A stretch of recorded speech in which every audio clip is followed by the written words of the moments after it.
Gelmişik kesmeye bir parça çörək məştağaya. Gelmişik kesmeye bir parça çörək məştağaya.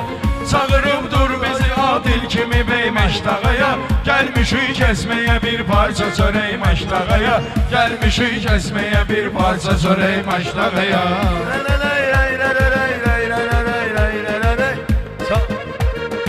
Sen olan yer mənə cənnət say. Pakizə.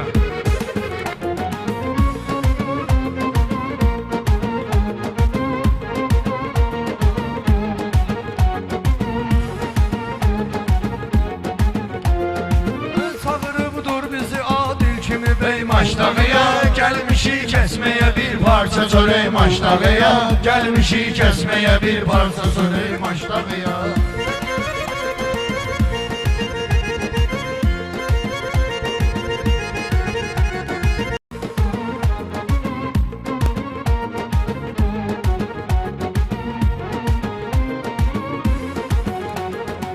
Qoyarıq süfrəyə lazımdır çörək düz qaqaşım.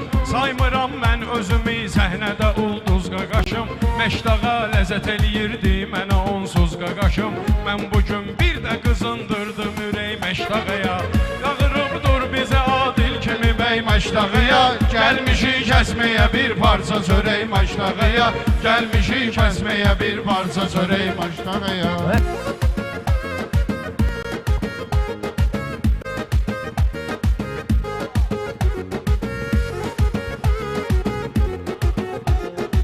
Xoşumuza həmişə bizim bir belə aləm gəlsin. Yenə pərvanələri başına yığıb şəm gəlsin.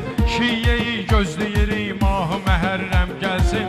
Səpələnsin yenə minlərlə mələk maştağaya. Çağırıb dur bizi adil kimi bey maştağaya. Gəlmişik kəsməyə bir parça çörək maştağaya. Olmasın heç zaman qəmimiz, dərdimiz, ahımız. Bizim axırda olar inşallah islahımız. Burada Seymur Vüqareyder yaşayır Allahımız. Qəşəng oğlanları bəxş etdi qəşəng maştağaya.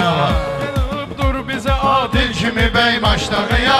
Gəlmişik kəsməyə bir parça çörək maştağaya. Gəlmişik kəsməyə bir parça çörək maştağaya.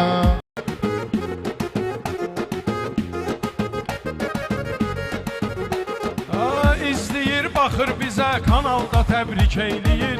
Ürəyindən ki keçir hər halda təbrik eyləyir. Adili Moskvadan Turalda təbrik eyləyir. Çox sağ olsun belə sərf eləyib əmək maştağaya. Çağırıb dur bizi adil kimi bey maştağaya. Gəlmişik kəsməyə bir parça çörək maştağaya. Gəlmişik